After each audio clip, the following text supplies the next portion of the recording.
రాజకీయ పార్టీలను అంతరాంతరంగా ఉద్యోగస్తులు చేయాల్సిన అవసరం లేదు, రాజకీయాలకు అంటగాల్సిన అవసరం కూడా లేదు.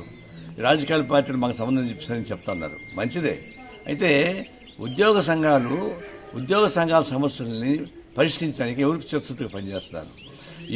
ఏ రాజకీయ పార్టీ ఉద్యోగ సంఘాలను ఉపయోగించుకుంటా ఉంది? ఏ రాజకీయ పార్టీ ఉద్యోగ సంఘాలను ఉపయోగించకుండా సమస్య నిలబడుతున్నారు? ఇది ఆ మాత్రం విచక్షణ ఉండాలని చెప్పేసి మా ఉద్దేశం. ఇది వాళ్ళు ఏదో రాజకీయ పార్టీకి అంటగావుతుందని చెప్పేసి ప్రభుత్వం బ్లాక్ మెయిల్ చేస్తే మాత్రాన ఏ రాజకీయ పార్టీ మాకు అక్కర్లేదంటే రాజకీయ వ్యవస్థ లేకుండా ఉద్యోగ సంఘాలు ఉండవు. అయితే ఎవరు మిస్యూజ్ కానక్కర్లా, కాకపోతే ఎవరు పట్టిస్తున్నారు, ఎవరు ఉపయోగించుకుంటున్నారు, ఎవరు స్వార్థానికి ఉపయోగించుకుంటున్నారు, ఎవరు నిస్వార్థంగా కార్మిక వర్గం కోసం పనిచేస్తారు, అది ఆలోచించుకోవాల్సిన అవసరం ఉంది. ఎట్టికేలకు ఈ ప్రభుత్వం పైన భ్రమను తొలగి ఈ ఉద్యోగ సంఘాలతో ఒకటై ఐక్య ఉద్యమం సాధిస్తున్నందుకు మేము అభినందన తెలియజేస్తున్నాం. మేము ఉద్యమానికి పూర్తిగా మద్దతుగా ఉంటాం.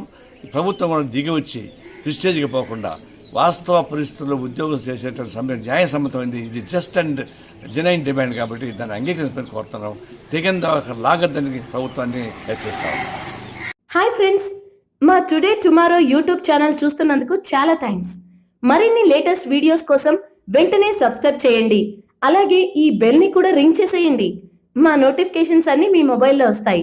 అలాగే మా వీడియోస్ మీకు నచ్చితే లైక్ చేయండి, షేర్ చేయండి, నచ్చకపోతే కామెంట్ చేయండి.